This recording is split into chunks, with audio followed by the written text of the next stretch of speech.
43, à partir du premier verset jusqu'au verset 6, et puis nous lirons ensuite le verset 18 du même chapitre 43. Lisons tous ensemble.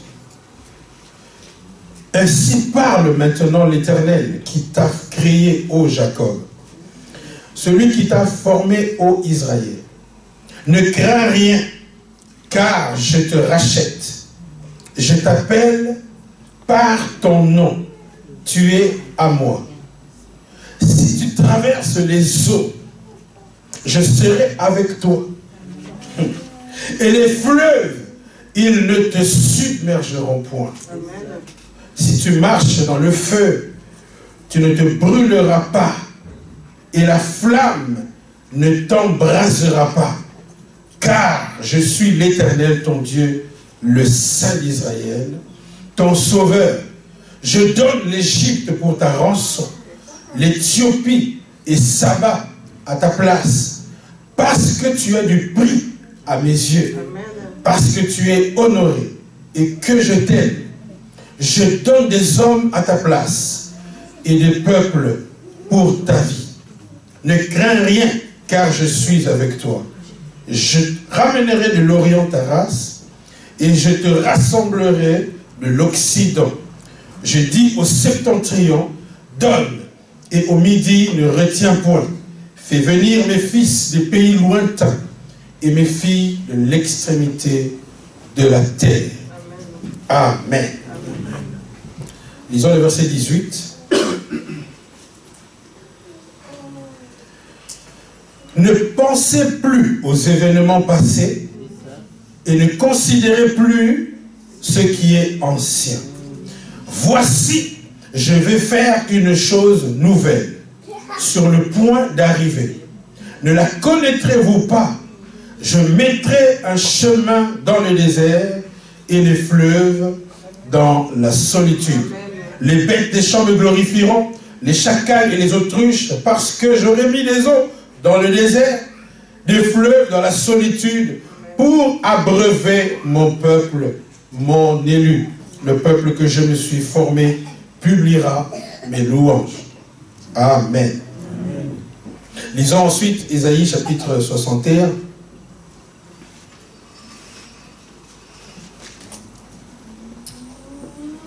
Ésaïe 61, c'est ce passage célèbre que le Seigneur Jésus a lu lorsqu'il entra dans le temple. Il ouvrit le livre et il est tombé directement sur ce passage. La Bible dit, l'Esprit du Seigneur, l'Éternel est sur moi, car l'Éternel m'a oint pour porter de bonnes nouvelles aux malheureux. Il m'a envoyé pour guérir ceux qui ont le cœur brisé, pour proclamer aux captifs la délivrance et aux prisonniers la délivrance, pour publier une année de grâce de l'Éternel et un jour de vengeance de notre Dieu, pour consoler tous les affligés, pour accorder aux affligés de Sion, pour leur donner un diadème au lieu de la cendre, une huile de joie au lieu du deuil, un vêtement de louange au lieu d'un esprit abattu, afin qu'on les appelle des térébintes de la justice, une plantation de l'Éternel pour servir à sa gloire. Ils rebâtiront sur d'anciennes ruines, ils relèveront d'antiques décombres, ils renouvelleront les villes ravagées, dévastées depuis longtemps. Amen. Bien-aimés, ce matin, je voudrais parler de la guérison des blessures intérieures. Dis à ton voisin, la guérison des blessures intérieures. Lorsque nous parlons de blessures intérieures, nous faisons allusion aux blessures que l'on ne voit pas avec les yeux physiques. Ce sont des blessures qui sont profondes, inscrites, enfouies dans le tréfonds de notre être. Mais ces blessures opèrent de la même façon que les blessures naturelles que tu vois physiquement. Lorsque tu te coupes le doigt avec un couteau, tu es blessé, n'est-ce pas? Ou lorsque tu te cognes contre quelque chose de tranchant, ça te blesse et ça fait couler le sang. Ton corps, il y a une ouverture dans ton corps et lorsque, si on ne soigne pas ça, ça va s'infecter. Si on ne soigne pas votre blessure, et les blessures, ça fait mal, n'est-ce pas? Ça fait mal. Lorsque vous êtes blessé, vous avez mal. Et si quelqu'un touche à cet endroit-là, vous hurlez de douleur, n'est-ce pas? Lorsque on est blessé à un certain endroit, on le protège, on bande pour que ça ne puisse pas heurter quelque chose, parce que dès qu'on touche, ça fait très mal à cause de la blessure. Et c'est jusqu'à ce que ça va cicatriser et que ça va guérir qu'on peut à nouveau fonctionner normalement. Et même si on te touche à cet endroit-là, tu n'as plus mal. Lorsqu'on est blessé dans notre être intérieur, cela fonctionne de la même façon. Si on ne soigne pas les blessures intérieures, ça va s'infecter et ça va pourrir votre vie. Et ça va vous empoisonner l'existence et vous allez devenir malade. Il y a certaines blessures, si on ne les soigne pas rapidement, on va devoir vous amputer un membre parce que ça va vous causer la mort si on n'ampute pas le membre. Alors, c'est pour cela qu'il faut rechercher la guérison le plus vite possible lorsqu'on est blessé à l'intérieur. Et ce qui est dangereux, c'est qu'on ne voit pas et on est inconscient de cette blessure. Beaucoup de gens parmi nous ici sont blessés au plus profond de leur être, mais ils ne le savent pas et personne ne le voit. Et du coup, ils ne cherchent pas la guérison. Et c'est ça qui est plus dangereux. Les blessures intérieures sont plus dangereuses que les blessures extérieures. Parce que ce sont des blessures qu'on ne soupçonne même pas, on ne les voit pas. Et comme tu ne les vois pas, tu ne les soignes pas, plus le temps passe, plus ça s'aggrave. Les blessures intérieures sont causées par des traumatismes. Ce sont des traumatismes parfois qui sont anciens, qui sont inscrits dans notre être.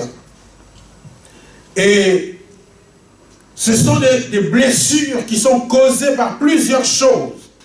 Les blessures intérieures ont pour origine les sources des blessures intérieures. Ça peut être premièrement le rejet. Vous avez été rejeté par des gens que vous aimiez. Beaucoup d'enfants ont été rejetés même par leurs propres parents, par leur propre famille. Cela cause des blessures intérieures qui durent longtemps et qui sont difficiles à guérir. Le rejet de la famille, le rejet d'un cercle d'amis, le rejet même du travail. Beaucoup de gens sont blessés parce que le système du travail les a rejetés. Quelqu'un qui ne trouve pas du travail, il est frustré et il est blessé au-dedans de lui-même. Il sait qu'il a des capacités, mais aucune entreprise ne veut l'engager. Le rejet va causer des blessures intérieures. La séparation peut causer des blessures intérieures. Les divorces sont des sources de blessures intérieures. Quand vous avez connu un mariage orageux, un mariage brutal, où il y avait la violence, les insultes, le mépris, vous savez,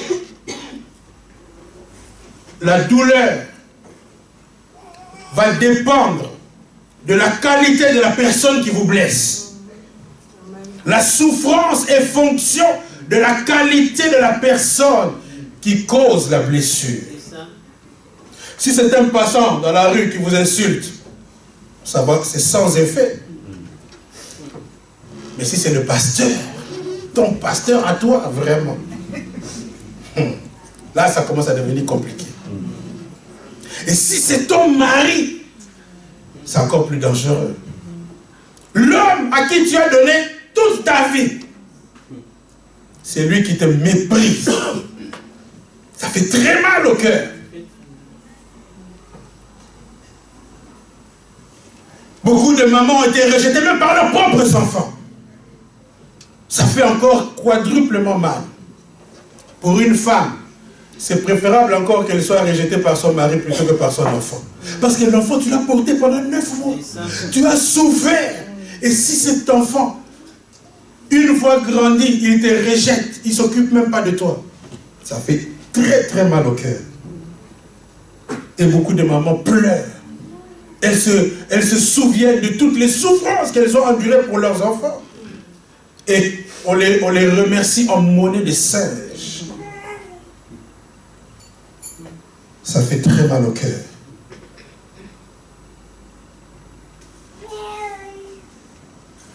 La séparation, perdre un parent à un âge trop petit, ça laisse ça marque.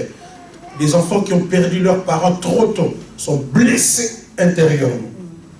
Ce sont des gens qui doivent nécessiter une thérapie spirituelle pour les guérir. Même les séparations amicales, le rejet des amis, ça fait mal au cœur. La déception, ça amène la blessure intérieure. Quand quelqu'un que vous aimiez beaucoup, que vous estimiez, vous a déçu, ça vous blesse. Les maltraitances conjugales, surtout quand un mari qui insulte sa femme, une femme qui a été rejetée par son mari, qui a été jetée comme du poisson pourri, elle reste blessée. Et si elle n'est pas guérie, je dis toujours aux femmes qui divorcent, quand je m'occupe des femmes qui divorcent, je leur dis toujours, ne vous précipitez pas d'aller dans un nouveau mariage, tant que vous n'êtes pas encore guéri des expériences négatives que vous aviez vues avec votre premier mariage. Parce que vous allez transporter les blessures, ces blessures qu'on ne voit pas. Quelqu'un peut vous voir bien maqué, bien fashion-ferré comme vous êtes là aujourd'hui, mais dedans, si ce n'est pas guéri, vous allez devenir un poison dans le nouveau mariage. Vous devez d'abord être guéri avant de vous lancer dans une nouvelle expérience. Quelqu'un qu'on a insulté, méprisé. Des enfants qui ont été méprisés dans leur propre famille, insultés à longueur de journée. S'il vous plaît, papa et maman, n'insultez pas les enfants. Il y a des parents, j'ai assisté à une engueulade d'un père sur ses enfants. Mais j'ai dit, c'est pas possible. Couillard! Comment tu peux dire ça à ton propre enfant? Surtout les Congolais, quand ils insultent leurs enfants. C'est grave. Alors si vous accumulez des insultes comme ça sur votre enfant, il grandit, il développe des blessures intérieures. Il se sent méprisé, diminué, rejeté. Ne dites pas des insultes à vos enfants, même à vos maris, à vos conjoints. N'insultez pas, parce que ça blesse. Le manque de reconnaissance. Quand on ne reconnaît pas vos qualités, même à l'église, nous devons faire attention. Nous devons prendre à compte. C'est pour ça que chaque fois que je vous dis complimenter quelqu'un, ce n'est pas pour rigoler. C'est très important. C'est un dafalgan spirituel, s'il vous plaît. Il faut dire des compliments. Alléluia. Non, dis un compliment à la personne qui est à côté de toi. Je ne sais pas, dis-lui un compliment. Non, ne dis pas sois béni, ça c'est peut-être trop spirituel. Non, dis que ton fashion fair là d'aujourd'hui, en tout cas, depuis que j'ai commencé à te voir aujourd'hui là, c'est vraiment trop. Alléluia. Alléluia. Non, il faut prendre un compliment. Surtout les maris africains ne complimentent pas leurs femmes, c'est méchant. Une femme qui est restée à Matongé pendant 2-3 heures en train de mettre des bananes et des ananas sur la tête. Et elle revient, tout ce que tu trouves, il faut fouer comme ça. Oh papa, commence d'abord par dire, mais non, la banane d'aujourd'hui en tout cas, c'est qui t'a coiffé d'abord? Alléluia. Il faut guérir le cœur blessé. Le manque de reconnaissance, ça blesse. Une femme qui ne sait jamais, dont le mari ne reconnaît jamais rien. Elle peut se casser la tête à te faire des bons petits plats. Mais quand il mange sans même dire merci, sans même complimenter, dire que c'est bon. On dit quand même quand c'est bon, c'est bon. Alléluia. C'est ça la reconnaissance. Quand il n'y a pas, la personne se sent blessée. Et si ça dure longtemps, ça devient un gros problème. C'est ça. La dangerosité des blessures intérieures relève du fait qu'on ne les voit pas. C'est ça qui fait que c'est plus dangereux. Tu peux voir quelqu'un, mais tu ne sais pas qu'elle est blessée. Tu ne connais pas son histoire. Surtout les fashion fairs, ça cache beaucoup de blessures. Les marques là, ça cache beaucoup. Il y a des gens qui sont blessés à l'intérieur. Mais quand tu la vois bien marquée, bien sapée comme jamais, tu dis, oh là là, vraiment cette personne est formidable. Et même les gens, tu veux épouser la fille, la canon que tu vois. C'est bien. Mais si elle a des blessures intérieures, il faut être capable de la restaurer. Sinon, elle va t'empoisonner la vie. Malgré sa canonité, elle va être un poison. Quelques indices pour reconnaître que quelqu'un est victime de blessures intérieures. Le premier indice, c'est que vous allez voir qu'une personne qui a des réactions disproportionnées. Quand quelqu'un regorge des blessures intérieures, il va avoir des réactions exagérées. Tu lui dis seulement, tu la vexes seulement un peu, mais l'explosion est toujours plus grande. La tristesse exagérée. Il suffit qu'on te fasse seulement une remarque. Tu vas manger le boudin pendant 3 semaines. C'est souvent les signes des blessures intérieures. Tu es souvent blessé facilement. Susceptibilité maladive. Dès qu'on dit un mot de travers, tu te sens toujours attaqué. Toujours attaqué. C'est un signe qu'il y a quelque part des blessures intérieures. Et les blessures intérieures vont fonctionner vont collaborer avec l'esprit de rejet. L'esprit de rejet, c'est un démon qui empoisonne la vie des gens. Esprit de rejet. J'ai enseigné ça à l'école de délivrance. Mes étudiants de l'école de délivrance, s'ils ont bonne mémoire, ils vont se souvenir qu'on a parlé de l'esprit de rejet. L'esprit de rejet travaille avec les blessures intérieures. C'est-à-dire que quelqu'un qui a été rejeté, quelqu'un qui a été repoussé, blessé, humilié, l'esprit de rejet va entrer dans cette personne et va commencer maintenant à imprimer des attitudes, des comportements qui vont faire que les gens, même qui l'aimaient beaucoup, vont finir par le rejeter. Tu peux voir quelqu'un, mais il fait toujours des choses pour que les gens le fouillent. Il a toujours des attitudes qui font que les gens ne veulent pas être avec eux. C'est l'esprit de rejet qui fait ça. Quelqu'un qui a subi des blessures intérieures va développer l'esprit de rejet. Et l'esprit de rejet, bien sûr, est là pour te détruire. Parce que si tout le monde te repousse, donc ça va aggraver ton cas. Donc, déjà tu as subi beaucoup de choses dans le passé, et maintenant que tu veux pouvoir espérer vivre une vie normale, chaque fois que tu vas pouvoir espérer rencontrer de nouvelles personnes, développer de nouvelles amitiés, ces gens vont finir aussi par te repousser. Parce que le problème, c'est toi. C'est toi qui dois être guéri. Et les gens, la plupart des gens qui à l'église disent toujours, dans cette église, il n'y a pas d'amour. Hein. Il n'y a pas d'amour dans cette église. Non, le problème se trouve chez toi. Vous connaissez l'histoire de quelqu'un qui sentait toujours l'odeur du fromage. Il avait un morceau de fromage dans sa moustache. Quand il a mangé le fromage, comme il a mangé avec beaucoup d'appétit, un morceau de fromage est resté collé dans sa big moustache. Et maintenant, partout où il va, ça sent le fromage ici. Mais papa, le problème, va d'abord nettoyer ta moustache. Donc, partout où il va, il y a toujours l'odeur du fromage. Mais il ne sait pas que ça se trouve chez lui. Il condamne les autres, alors que le problème, c'est lui-même. Alors, les conséquences des blessures intérieures sont multiples. la plus grave conséquence, c'est que tu vas la perte de confiance en soi. Quelqu'un qui a été blessé intérieurement, humilié, repoussé, bafoué, va perdre confiance en lui-même. Beaucoup de femmes, après leur divorce, doutent même de leur beauté. Si le mari a tellement été méprisé, il y a des maris méchants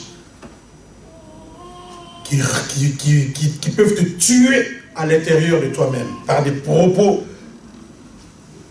qui te rabaissent. Alors, quand quelqu'un a vécu des choses comme ça, en fait, le diable va imprimer dans ton subconscient des sentiments négatifs sur toi-même. Tu vas commencer à te voir petit, incapable, inutile. Il y a beaucoup de femmes qui doutent même qu'elles ont de la valeur, qu'elles valent quelque chose. Et vous allez voir que beaucoup de gens qui ont été méprisés, rabaissés, surtout pendant l'enfance, parce que c'est la période la plus fragile de l'être humain. La période de l'enfance est une période très dangereuse. Vous savez, un homme de mon âge, vous pouvez m'insulter et je vous envoie promener. Je vous assure. Moi, franchement, quand quelqu'un commence à faire des histoires, me raconter, me rabaisser, ça ne me fait ni chaud ni froid. Je me suis déjà mis une carapace. Tu peux m'insulter comme tu veux. Je sais qui je suis, je sais ce que je vaux, je sais que je suis quelqu'un de bien. Si toi tu trouves que je ne suis pas bien, c'est ton problème. Alléluia. Mais un enfant, il est fragile. Il faut protéger les enfants. Pendant l'enfance, c'est là qu'on attrape le plus de blessures intérieures. Et donc, si quelqu'un a été tellement méprisé pendant longtemps, humilié, on lui a tellement martelé par des propos dénigrants qu'il ne vaut rien. Il y a des parents comme ça qui disent à leurs enfants, tu ne vaux rien toi. Tu es bête. Il ne faut jamais dire ça à votre enfant. Parce que la mort et la vie sont au pouvoir de la langue. Les choses que vous déclarez peuvent détruire la vie de quelqu'un. Autant Dieu a créé le monde par la parole, vous pourrez aussi créer les ténèbres dans la vie de quelqu'un par vos paroles méchantes. La perte de confiance en soi. Les gens qui ne croient plus en eux-mêmes. Il y a des femmes qui ne croient plus en eux-mêmes, surtout les femmes aussi, sont très fragiles. Vous savez, un homme et une femme, c'est différent. Quand une femme insulte son mari, c'est moins dangereux que quand le mari insulte sa femme. Vous savez ça? C'est pour ça même quand votre femme vous manque, parfois les femmes, bon aussi, elles sont des femmes. Comprenez leurs émotions. Parfois les femmes sont dans leurs émotions, elles peuvent aussi parfois déborder. Mais un homme doit toujours être au-dessus de la mêlée. Amen. Tu dis, bon, quelqu'un disait, les femmes ne sont pas nos frères. Vous savez, parce que ce sont des femmes. Parfois, il faut pardonner leurs erreurs. Parfois, il faut pardonner leur blablabla. Alors, si votre femme vous a manqué du respect, il ne faut pas vous l'insulter. Parce que les insultes d'un homme sont plus nocives que les insultes d'une femme. Un homme, nous on ne garde pas beaucoup de choses dans le cœur. Mais les femmes gardent longtemps des choses dans le cœur. Et elles ont été créées comme ça. Vous savez que quand une femme est fâchée, la courbe diminue lentement. Mais un homme, ça... Moi, tu m'énerves, 5 minutes après, je rigole. Mais la femme, quand tu l'as énervé, le boudin, là, pour que ça se termine, c'est compliqué. Dites un mot, amen. C'est la vérité. La perte de confiance. Quelqu'un va perdre confiance parce qu'il a échoué longtemps. Lorsque vous perdez confiance en vous, vous ne pouvez plus rien espérer. Parce que Dieu travaille avec la foi. La foi, c'est une ferme assurance. Pour que l'onction de Dieu, la puissance de Dieu puisse opérer dans la vie de quelqu'un, il faut d'abord que tu aies beaucoup d'assurance. Que tu sois sûr d'abord que tu vaux quelque chose. Rien que ça, c'est déjà un pas vers la victoire. Même sans l'intervention de Dieu, il y a beaucoup de gens dans le monde qui n'ont pas Dieu. Dieu n'intervient pas dans leur vie. C'est vous les enfants de Dieu qui êtes des enfants gâtés. Dieu doit toujours intervenir. Il y a des païens, ils n'ont pas besoin de Dieu pour réussir. S'il veut devenir ministre, il va bosser. Il croit dans ses capacités. C'est très important aussi que tu crois dans tes capacités. Parce que c'est Dieu qui te les a données. Tu dois croire que tu es une belle femme. Dis-toi, quand tu es devant le miroir, même si ton mari te méprise, non, dis-toi, moi je suis une femme canonie. Dis-toi comme ça. Parce que ça va t'empêcher d'être blessé tout le temps. Par défaut. Si ton mari est aveugle et qu'il ne sait pas voir que je suis une femme canon, eh bien, c'est ton problème. Moi, je crois que je suis une femme canon. C'est comme ça que tu dois réagir. Alléluia. Ça va t'éviter des blessures inutiles. Parce que les gens de ce monde, surtout, il y a des gens qui sont méchants. Même si tu es Miss Univers, il ne va pas accepter. Tout le monde est d'accord que non, la sœur là, en tout cas, beauté indiscutable, beauté scientifique. Mais il y aura quand même des gens qui vont dire, qu'est-ce qu'elle croit? Elle n'est même pas belle. Elle a même danger d'ailleurs. Oh papa! Tout le monde est d'accord qu'elle est dangereuse. Quand tu dis qu'elle n'est pas dangereuse, c'est pas possible. Il y a des gens toujours qui ne croiront pas dans vos capacités. Tu peux être celle qui chante le mieux à l'église. Mais il y en a qui ne vont pas accepter. Ils ne veulent pas te complimenter. Quand je dis, en tout cas, les fleurs que la sœur là, dont je ne cite pas le nom, a mis ici. Non. Des fleurs comme ça, réellement. Ah non, attends, vous-même acclamez le Seigneur pour la sœur qui a fait ça. Alléluia. Amen. Mais ma sœur, laisse-moi te dire qu'il y aura quand même des gens qui vont bouder ça. C'est quoi ça? Avec les petites lumières là, c'est quoi? Il y a des gens méchants. Pourtant, moi je trouve que ces lumières là, ça fait classe. Mais il y en a qui vont te diminuer seulement. C'est la jalousie, la méchanceté. C'est comme ça. Et toi aussi, si tu es déjà trop fragile, dès qu'on dit seulement, les lumières là, c'est quoi? On dirait des moineaux. Et alors tu commences à pleurer, vraiment, on est sur des lumières. Mais non, tu as un peu de confiance en toi, s'il te plaît. Amen. La perte de confiance, c'est ça que ça va amener. Et quand tu as perdu ta confiance, tu es candidat à l'échec dans tout ce que tu vas entreprendre. Parce que si tu ne crois pas en toi-même, toutes les opportunités que tu vas avoir, un mari veut t'épouser, toi-même déjà tu doutes. Est-ce qu'il va même me regarder? Est-ce qu'il me regarde même? Vous savez, les gens qu'on a tellement bombardés d'insultes, ils ne savent plus ce qu'ils valent. Ils croient dans les paroles parce que la foi vient de ce qu'on entend. Si tu entends toujours des insultes, ça va te communiquer une foi négative sur toi-même, sur ton avenir, sur ta destinée. Ça va te tuer. Beaucoup de gens sont morts à l'intérieur d'eux-mêmes à cause des paroles, à cause des méchancetés qu'ils ont vécues, subies, surtout par des personnes, les enfants qui ont grandi parfois en dehors de la maison de leurs parents, qui ont grandi chez les tantes, chez les oncles, chez une marâtre. Parfois, c'est là qu'on attrape vraiment de plus grosses blessures. On vous considère comme des enfants de seconde main, alors qu'il y a des enfants pour qui on achète des histoires à l'avenir Louise. Quand c'est toi, on va à la gare du Midi, au marché du Midi. Toi-même, tu sais que les autres ont reçu des cadeaux. Mais toi, on te donne toujours des choses de moindre valeur. Et on te montre que tu n'es pas vraiment l'ayant droit dans cette maison. Et parfois, on te fait faire ce qu'on ne fait pas faire aux autres enfants. On te demande d'aller faire le boulot le plus vil. Pendant que les autres enfants qui ont le même âge que vous, eux restent à la maison calmes. Les autres, on va les déposer en voiture. Toi, tu vas prendre le bus là-bas, tu es dans le four là. Et tu vois les autres passer devant toi. C'est blessant. Et beaucoup d'enfants ont grandi dans un environnement comme ça. On les a maltraités par les tantes, surtout les marâtres. Je ne comprends pas pourquoi les femmes peuvent être cruelles comme ça quand elles se marient avec quelqu'un qui a déjà des enfants.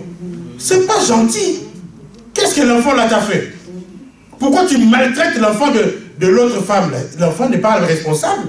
Et puis toi, tu es venu après. C'est quand même normal avant que tu ne viennes, tu ne pouvais pas rester t'attendre. Oh. Mais je ne comprends pas. Je ne comprends pas cette histoire-là.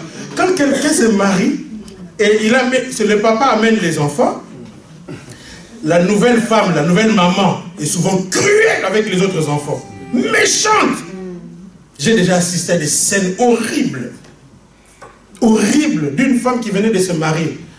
Bon, je la comprends un peu aussi. À peine elle vient se marier, on vient lui amener un bébé.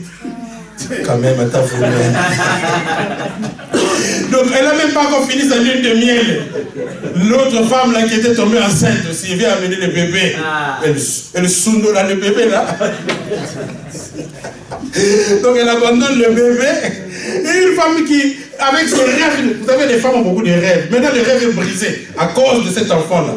Mais l'enfant recevait des claques et des claques. Dès qu'elle pleurait, le bébé va tout vraiment. Il insultait le bébé. Et j'ai vu cet enfant à l'âge adolescent. Tu vois que c'était... Quand tu rentres dans la maison, tu sens la différence entre cet enfant et les autres enfants. Par son attitude, elle dégage un air de tristesse parce qu'elle a grandi avec les insultes, manque d'amour. Un enfant a besoin de beaucoup d'amour. C'est la période où il faut accorder le plus d'attention. Les enfants, pour leur formation, pour que leur caractère se forme bien, ils doivent être entourés d'amour. C'est pour ça que j'aime beaucoup les Européens. Ils disent souvent je t'aime à leurs enfants. Chez nous les Africains, papa, dire je t'aime, maman dit, c'est difficile, ça sort difficilement. Parce que chez nous là, on ne nous a pas éduqués comme ça. Mais il faut copier les bonnes choses. Il faut entourer vos enfants de beaucoup d'affection.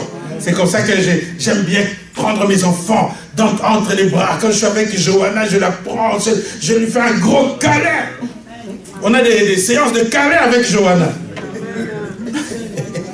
C'est un enfant qui grandit avec beaucoup d'amour.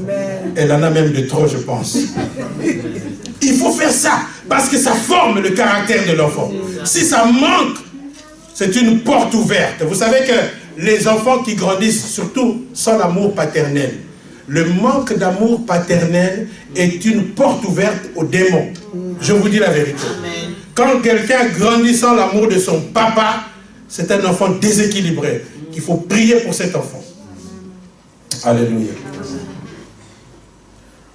Oh, je vais avancer. Maintenant, comment guérir? Comment faire pour s'en sortir de ce tableau noir que je viens de peindre? Et je voudrais que chacun de nous puisse s'examiner. J'ai donné quelques symptômes de blessures. Comment déceler les blessures intérieures? Parce que j'ai dit que ce sont des choses qu'on ne voit pas, on ne les sent pas. On n'est même pas au courant parfois. Parfois on ne réalise pas qu'on est déjà dedans. Ou qu'on est encore dedans. Et il est important ce matin que tu puisses savoir où est-ce que tu en es avec les blessures intérieures. Où est-ce que j'en suis? C'est important de se poser la question. Parce que quelqu'un qui est blessé va blesser les autres aussi. Quelqu'un qui regorge de blessures intérieures va être un poison pour les autres. Donc c'est pour cela que parfois à l'église, il ne faut pas se fâcher trop vite contre les gens qui sont bizarres, qui ont des comportements désagréables. Parfois, c'est simplement les conséquences des blessures intérieures.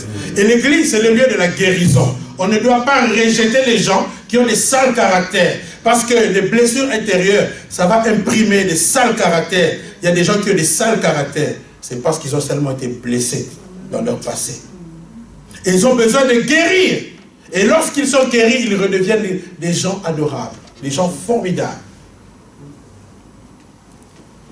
J'ai croisé dans ma carrière professionnelle une dame qui souffrait de blessures intérieures alors très aggravées.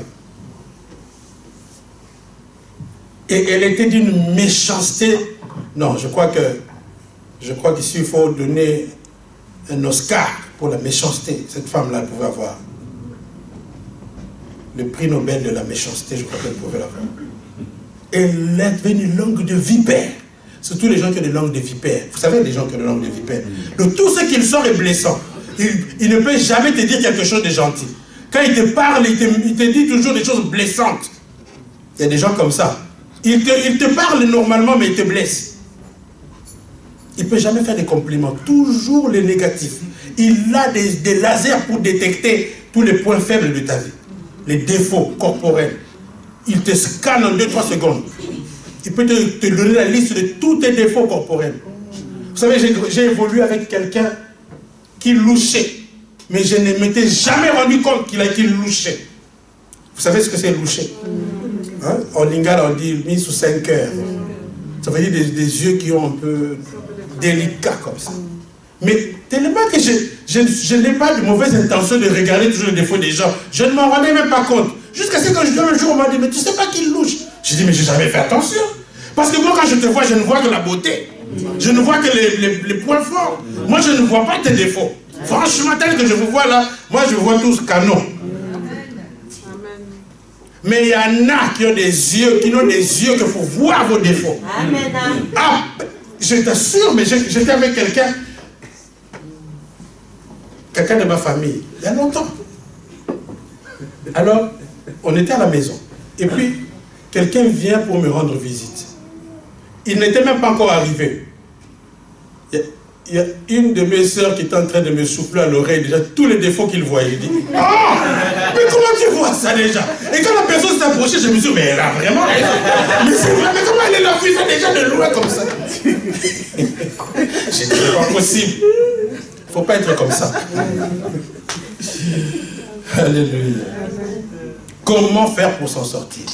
La première chose, le premier pas de la délivrance pour sortir des blessures intérieures, c'est d'abord pardonner. Il faut pardonner tout le mal qu'on vous a fait. Parfois, c'est difficile à pardonner. Surtout, je disais, en fonction de la qualité de la personne.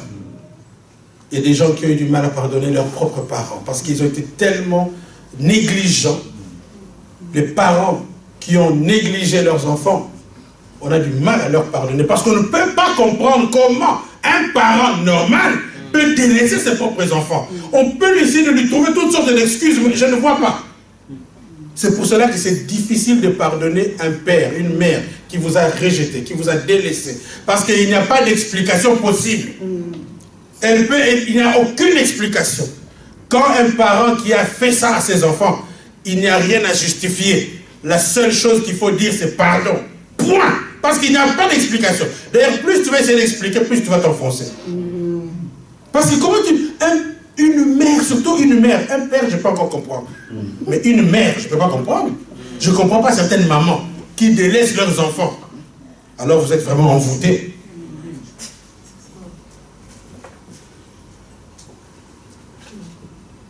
Pardonner, c'est déjà le premier pas vers la guérison. Peu importe la qualité de la personne qui vous a blessé. Si vous voulez vous en sortir, vous devez accepter que ce n'est qu'un être humain. Ok. Et pour votre bien-être, parce que le pardon a un pouvoir libérateur. Et lorsque, la chose d'ailleurs que je voudrais te dire, une des raisons qui doit te pousser à pardonner, parce que quand tu regardes la personne, franchement, tu ne vois pas pour quelle raison tu devrais lui pardonner. Parce que tu vois comment il était méchant, comment il a été vraiment négligent. Tu n'as aucune raison. Il y a certaines personnes qui ne sont pas pardonnables, humainement parlant. Mais tu dois savoir que le pardon, ce n'est pas d'abord pour la personne qui t'a fait du mal. Le pardon va d'abord avoir un effet positif sur toi-même qui as souffert. Le pardon va te libérer du poids de la souffrance. Parce que le problème des blessures intérieures, c'est que le diable va mettre un disque dans ton esprit qui va toujours jouer. Même après 10 ans, ce disque continue de jouer dans ton esprit. Regarde comment il t'a fait ça. Mais ça fait 20 ans, mais ça continue de jouer. Ça s'est passé au Congo. Tu es en Belgique maintenant, mais les disques continuent toujours de jouer. Mais finalement, c'est toi qui t'empoisonne la vie. C'est déjà passé. Maintenant tu es bien. Maintenant tu n'es plus on ne t'insulte plus. Maintenant on ne te maltraite plus. Maintenant tu es confortable. Mais tu continues à laisser ces disques jouer dans ta tête. Tu vas mourir. Tu vas attraper. Il y a certaines maladies qui naissent à cause de ces disques-là. Des maladies psychosomatiques, on appelle ça. À cause des expériences, des traumatismes que tu as expérimentés. Ça t'amène des maladies même physiques. Il y a quelqu'un qui disait, certaines études ont montré que beaucoup de femmes qui ont les cancers de sein ont développé, c'est parce qu'ils ont eu de la haine aussi, quelque part contre quelqu'un. faire attention avec les sentiments que vous... Parce que les sentiments vont avoir une influence sur votre corps. Alors si vous traînez toujours des aigreurs, des blessures intérieures, on m'a fait ça, on m'a rejeté, on a été méchant contre moi, on m'a insulté, mais ça vous empoisonne la vie. Il faut pardonner pour être libéré de ce poids-là. Et d'ailleurs, dès que le souvenir de cet oncle-là ou de cette tante-là qui vous a maltraité vous vient à l'esprit, vous perdez la bonne humeur. Vous devenez bizarre. Même votre mari qui ne connaît rien de cette affaire devient victime. Il commence à attraper des histoires. À peine il dit seulement un mot, on lui envoie une parole, une réplique compliquée. Oh, je voudrais dire à certains maris ici que vous voyez parfois dans les réactions de votre femme ne sont que le reflet, les conséquences des choses qu'elle a subies parfois il y a longtemps. Alors vous vous fâchez, vous la tapez même, c'est pour rien. Il faut chercher d'abord à comprendre c'est quoi son problème. Il faut pardonner pour être guéri. Il faut pardonner pour être libéré, pour être restauré. Vous ne pouvez pas continuer. La Bible dit que les ténèbres ne régneront pas toujours. Mais tant que vous gardez ces souvenirs-là, les ténèbres vont persister dans votre vie. Donc, en fait, vous vivez dans un environnement, mais dans votre esprit, vous êtes encore au Congo, là-bas, quand vous maltraitez. Donc, tu es en Belgique, mais dans ton esprit, tu es au Congo en train d'être maltraité par ta tante, par ton oncle. Alors que c'est déjà fini, cette histoire-là. Il faut pardonner pour arrêter, pour éteindre ce feu-là, pour arrêter ces disques-là qui jouent dans ton esprit. Première chose pour être guéri, le pardon, très important. Et tu dois pardonner pour ton propre bien. Parce qu'une fois que tu as pardonné, c'est toi qui te sens mieux. Tu te sens libre. Tu es bien. Même si tu croises la personne. Il y a des gens, dès qu'ils te croisent, ils changent de trottoir. Mais tu souffres, tu es prisonnier. Surtout quand tu es fâché contre quelqu'un à l'église. Ah, mais tu vas beaucoup souffrir. Parce que tu vas être condamné à l'avoir. C'est vrai. Quand quelqu'un t'a blessé à l'église, il faut vite pardonner. Parce que sinon, ce qui va se passer, c'est que l'église va devenir un poison pour toi. Dès que tu croises la sœur là qui t'a énervé, tu changes de trottoir, tu commences à parler à quelqu'un d'autre. Oh, ma sœur! Mais attends, pourquoi tu fouilles comme ça? Tu es prisonnier de cette personne. Tu es chez toi à la maison en train de regarder un bon film. Et dès que le souvenir de la personne vient, ton humeur change. Mais tu es prisonnier, esclave. Donc cette personne-là, de loin où elle se trouve, parvient à te... C'est comme si elle a une télécommande. Dès qu'il appuie sur le bouton là, tu changes d'humeur. Donc tu es esclave de la personne. Alors tu dois sortir de cet esclavage. Dis à ton voisin, sors de l'esclavage de ton bourreau. Non, répète encore, sors de l'esclavage de ton bourreau. La personne qui t'a maltraité là ne doit pas continuer à te maltraiter dans ton esprit. Deuxième chose, pour sortir des blessures intérieures, c'est recevoir la parole de Dieu. Recevoir la parole de Dieu. La parole de Dieu, bien-aimé, possède tous les dafalgans, tous les ibuprofènes, je ne sais pas, toutes les aspirines nécessaires pour arrêter les souffrances intérieures. Écoutez ce que Ésaïe dit. Écoutez ce qu'il a dit.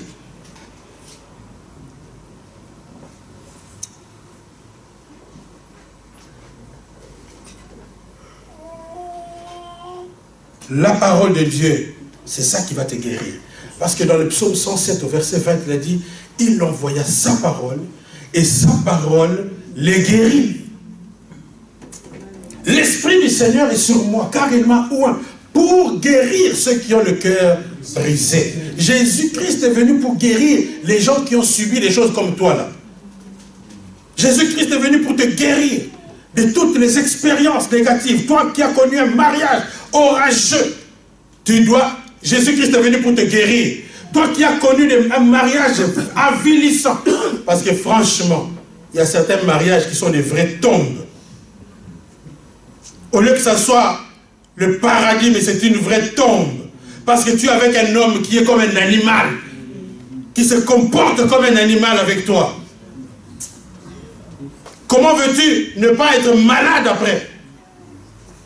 Mais quand tu reçois la parole de Dieu, toi qui as connu des expériences bizarres, négatives, toi qui as été rabaissé, diminué par tes propres parents, par tes sœurs, par tes frères qui t'ont rejeté.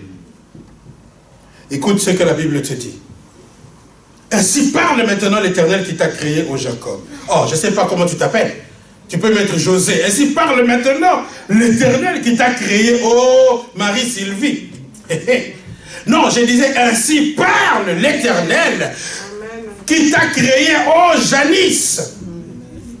Celui qui t'a formé, ô Nathalie. Ne crains rien, car je te rachète. Je t'appelle par ton nom. Tu es à moi. Amen. Amen. Beaucoup de gens, vous savez, le manque d'amour, c'est compliqué. Hein? Quand une femme est en manque d'amour à la maison, elle devient très nerveuse. Les femmes, parfois vous voyez quelqu'un à l'église qui devient elle est nerveuse. Et tu lui dis, ça va un petit... Bon, il faut voir peut-être qu'à la maison, il y a un manque d'affection. Il dit, si tu traverses les eaux, je serai avec toi.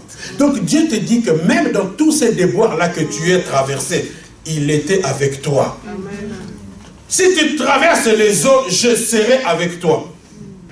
Et les fleuves ne te submergeront pas. Si tu marches dans le feu, tu ne te brûleras pas et la flamme ne t'embrasera pas. C'est-à-dire que ces choses-là ne vont pas te tuer. Ça ne peut pas t'empêcher d'atteindre ta destinée. Même si tu as eu un mari méchant, avilissant, je te dis que tu atteindras ta destinée. Même si tu as eu des parents négligents, mais Dieu va te faire atteindre ta destinée. Même si tes parents ne t'ont pas aidé, mais ça n'empêche pas que Dieu peut t'amener là où il a prévu de t'amener. Dieu n'a pas besoin de tes parents forcément pour te bénir. Dieu n'a pas besoin de ton mari forcément pour te lever. Malgré le sale caractère de ton mari, malgré la négligence des membres de ta famille, la méchanceté de ton entourage, si Dieu est pour nous, qui sera contre nous? Alléluia. Car je suis l'Éternel, ton Dieu, le Saint d'Israël, ton Sauveur. Alléluia. Ah, le verset que je voulais te lire, c'est celui-ci. Parce que tu as du prix à mes yeux. Aïe, aïe, aïe, aïe. Ça, c'est de la part de Jésus-Christ. Jéhovah Shalom. Tu as du prix à mes yeux. Toi qui as été rejeté par les hommes. Non, c'est Dieu. Maintenant, El Shaddai qui te dit, tu as du prix, tu as de la valeur. Oh, dis à quelqu'un, tu as de la valeur. Arrête de croire que tu ne vaux rien. Tu as de la valeur. Vous savez, la valeur d'une femme va souvent se manifester. Un homme va se réveiller pour reconnaître la valeur de sa femme. Les hommes là qui négligent leur femme, qui maltraitent leur femme, qui rejettent même leur femme, qui jettent même à la poubelle. Le jour où quelqu'un va la ramasser, et là elle va devenir intéressante. Il y a un pasteur qui disait ramasser ce n'est pas voler. Tu as jeté, quelqu'un d'autre a ramassé, papa, ne te fâche plus. Souvent les hommes deviennent jaloux quand quelqu'un d'autre a ramassé ce que lui il a jeté. Et surtout quand on a ramassé, quelqu'un qu'on a jeté, qu'on a ramassé, il devient encore plus canon. Alors l'homme il se réveille soudainement. Il voit maintenant la vraie beauté. Il dit, ah, quelle erreur j'ai faite. Trop tard, papa. Ramasser, ce n'est pas voler. Il y a des femmes aussi qui jettent des maris, qui négligent. Alors que tu as un mari vraiment, ah là là, un beau mari comme celui dont je ne cite pas le nom là. Tu le négliges comme ça. Les jours où quelqu'un d'autre va le ramasser, tu n'auras que tes yeux pour pleurer. Elle devient méchante. Quand quelqu'un d'autre a ramassé, tu veux commencer à chercher la bagarre. Je vais la taper. Oh, pas maman. Mais quand il était avec toi, tu l'as négligé. Tu le prenais comme du poisson pourri.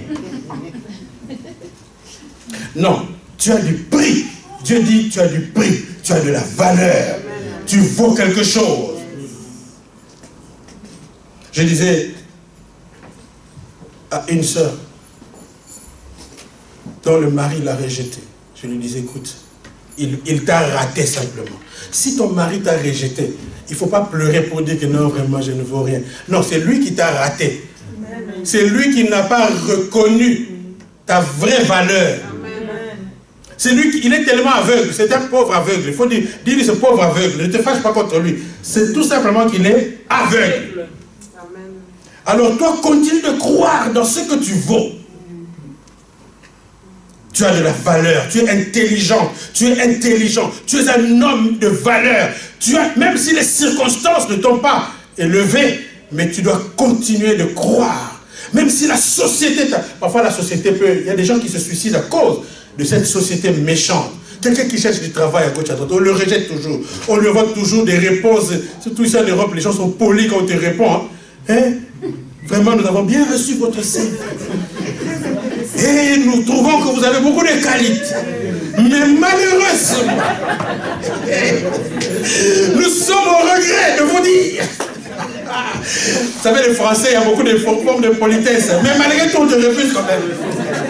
Si tu as reçu des lettres comme ça, même à 200 fois, il y a de quoi aller se suicider. Quelqu'un qui est dans la piacature la plus sombre, il espère trouver un travail. Et quand il reçoit la lettre, nous sommes au regret. Aïe, aïe, aïe. J'ai connu une période comme ça où j'avais beaucoup de nous sommes au regret. J'ai reçu ça beaucoup de fois. Parfois, je me couchais sans prier, j'étais déprimé. À cause de nous sommes au regret là. Tu vas à l'interview, tu vois vraiment que non, mais cette fois-ci, non, j'ai cartonné. Tu rentres à la maison, tu dis à madame, non, l'interview là, n'a pas dit maman Lélo. Et puis 2 semaines après, tu attends le coup de fil, ça ne vient pas. Tu vas seulement ouvrir la boîte aux lettres, enveloppe. Déjà quand on ne t'appelle pas, que on te répond par courrier, c'est pas bon aussi. Quand tu ouvres seulement, nous avons bien reçu votre candidature et nous reconnaissons vraiment, nous ne doutons pas que vous allez réussir. Mais pourquoi vous ne me prenez pas si vous ne doutez pas? Non, il faut que tu acceptes la parole de Dieu. Dieu dit que tu as du prix, tu as de la valeur. Tu es un vrai quelqu'un comme tu es là. Même si tu es dans l'empiacature, ne revêt pas l'empiacature sur toi. Même quand tu es dans la pauvreté la plus totale, mets ta belle cravate, dis. Arrête de t'afficher comme un vrai malheureux. N'accepte pas cet état de choses. Alléluia. Tu as de la valeur. Même si aujourd'hui, ça ne marche pas, je te dis que demain, ça va marcher. Il y aura une ouverture. Continue de croire. Dieu dit, c'est Dieu qui dit. N'écoute pas ce que la société de ce monde dit. N'écoute pas ce que les méchants de ce monde ont dit sur toi. Reçois la parole de Dieu. N'écoute pas ce que ton mari méchant t'a martelé, à te répéter matin, midi, soir, que tu ne vaux rien, que tu ne connais rien, tu ne sais rien faire, tu n'es pas intelligente. Il faut te vider de ces paroles négatives. Je suis venu pour te désintoxiquer aujourd'hui. Je suis venu pour te guérir de ces blessures intérieures. Tu crois que tu as de la valeur. Tu as du prix à mes yeux, dit l'Éternel des armées. Et Dieu dit, ne vous souvenez plus des événements passés. Ah, ça c'est la parole de Dieu. C'est ça l'étape ultime pour la guérison. Ne vous souvenez plus des événements passés. D'ailleurs, beaucoup de chrétiens bloquent leur délivrance en gardant toujours le souvenir des méchancetés qu'ils ont vécues. Et tu deviens une méchanceté toi-même. Les gens qui manquent de joie. Il y a des gens comme ça, qui sont naturellement méchants, ils ne sont pas dans la joie. Ce n'est pas intéressant d'être avec une femme qui boude tout le temps, qui ne sourit jamais, il n'y a pas de sourire, on ne peut même pas rire avec toi. Ce n'est pas une femme intéressante. Un homme à la maison, quand il rentre à la maison, on rigole, on te tape dans les mains, on met dans les mains solo, et toi tu es toujours... Oh, c'est pas intéressant. Alors sois guéri, dis à ton voisin, sois guéri. Tu vas bloquer tes futures bénédictions avec cet état d'esprit-là. Parce que même si Dieu veut te guérir, il te donne un bon mari. Mais comme toi, tu es toujours malade dans ton esprit, tu ne souris jamais, tu ne bêtes pas les massolos, tu es toujours un caractère vraiment pas intéressant. Même les maris que Dieu t'avait donné, va te fuir sans se faire d'ailleurs pardon. Alléluia.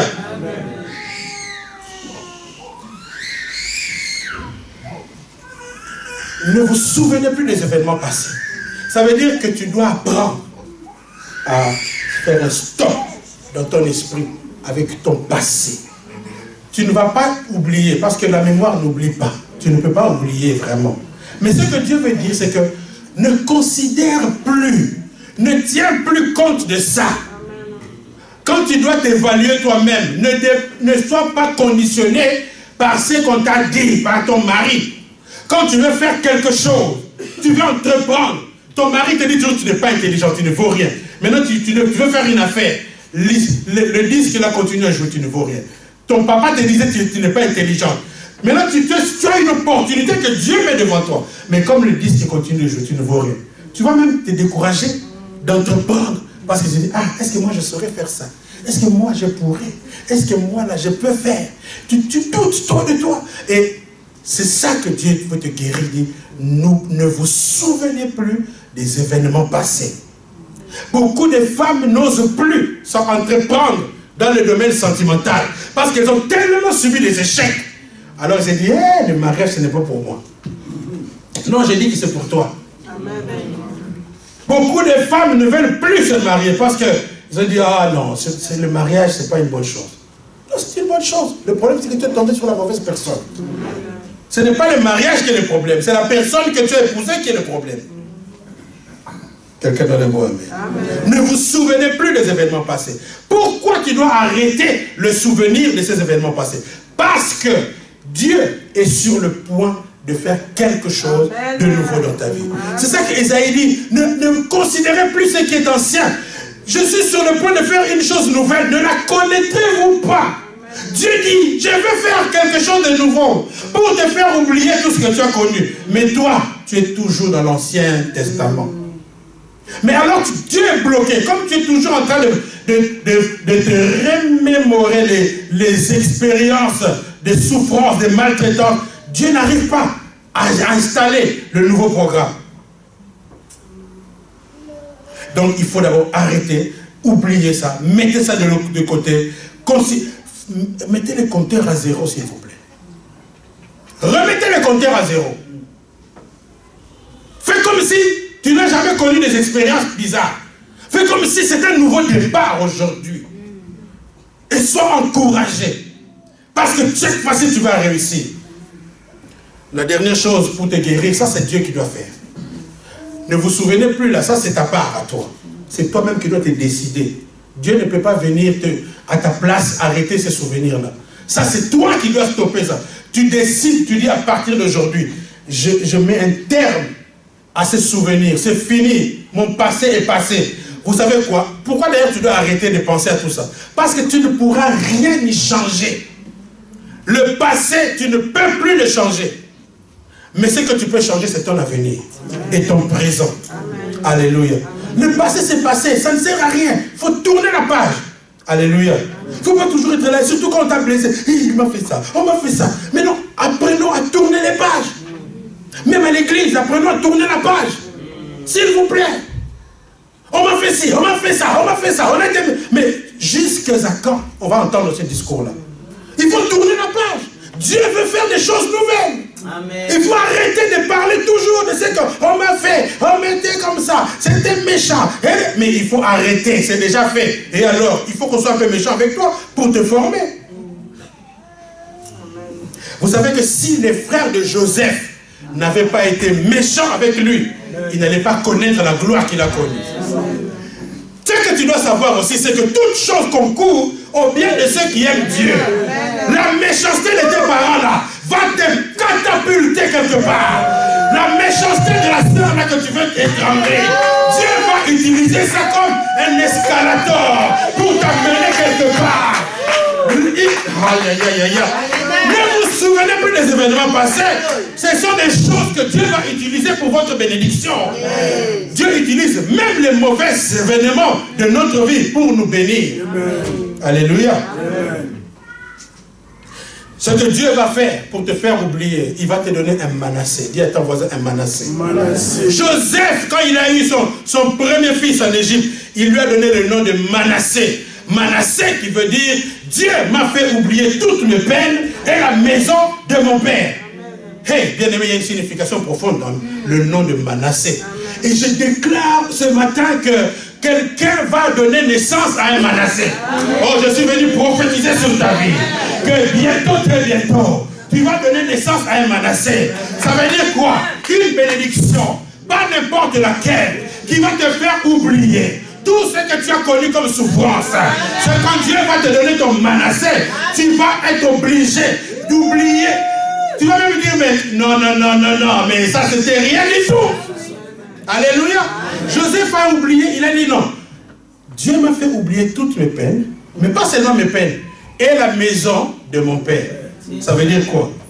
Les peines, c'est tous les bourreaux là. Les grands frères qui ont été méchants, la trahison, la déception, le mari là qui t'a rejeté, qui t'a chassé comme du poisson pourri, qui t'a maltraité, qui t'a insulté matin, midi, soir. Ça, c'est ça. Dieu m'a fait oublier mes peines. Mais il dit encore que Dieu m'a fait oublier aussi même la maison de mon père. Dans la maison de mon père, Joseph était l'enfant le plus gâté. Il avait tous les cadeaux de papa, parce que son papa était riche. Donc son père le gâtait.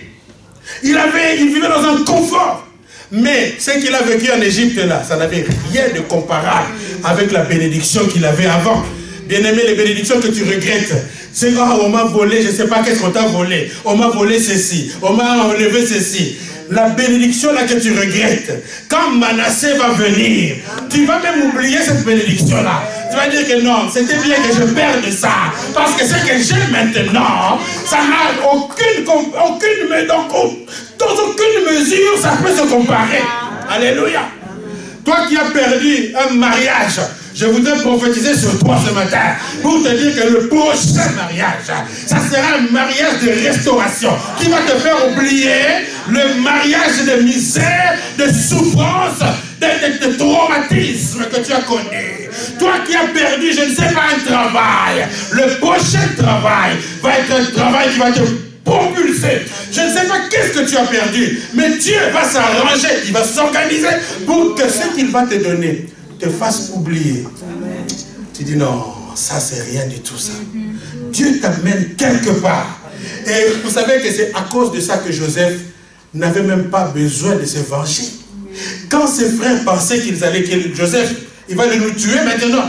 Mais il leur a dit, mais non, mais pourquoi vous pensez comme ça? D'ailleurs, vous avez bien fait de me vendre, parce que regardez maintenant, vous êtes formidable. Ce que vous avez fait, c'était formidable.